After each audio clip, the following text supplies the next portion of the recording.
Une montagne de débris d'asphalte trône devant cette maison depuis un mois. Ses propriétaires blâment l'entreprise Pavage Excavation Frontenac, qui serait partie sans compléter les travaux. C'est le même modus operandi. Ils se promènent, ils vont cogner, je fais votre asphalte, c'est pas cher, on vous fait ça aujourd'hui ou demain, c'est réglé, on passe à d'autres choses. Nous autres, après ça, on reste pris avec qu'est-ce qu'il y en a. Là. Des travaux incomplets et mal réalisés. L'asphalte commence déjà à se désagréger et de l'eau s'accumule à plusieurs endroits. L'asphalte est supposé être garanti 5 ans. Elle est déjà tout croche. Il n'y a pas eu d'hiver encore de passer dessus. Qu'est-ce que ça va être, mais que l'hiver passe dessus, le gel puis le dégel? Maintenant, la ville de Shawinigan donne aux propriétaires un délai de 15 jours pour retirer tous les morceaux d'asphalte sur la chaussée, sans quoi ils auront une amende.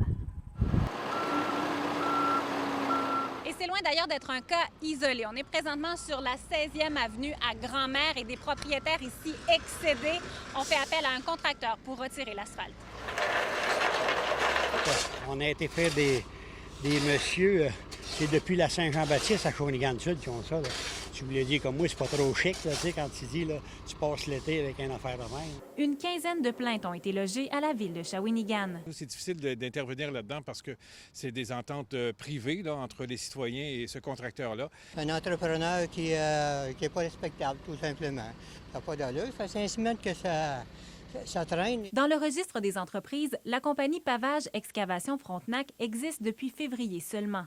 Nous avons contacté Yann Roy, qui apparaît comme actionnaire majoritaire. J'ai eu un bris de machinerie pour la première des choses. Ça, c'est la première étape. Fait que c'est un petit peu plus difficile pour moi dans ce temps-là de procéder. On fait notre possible pour régler ça là, le plus tôt possible. En attendant, plusieurs propriétaires s'impatientent et espèrent que l'entrepreneur reviendra terminer le travail. La ville de Shawinigan lui a d'ailleurs refilé une contravention de 4 000 $ pour avoir laissé des débris sur la voie publique. Charelle Traversy, TVA Nouvelles, Shawinigan.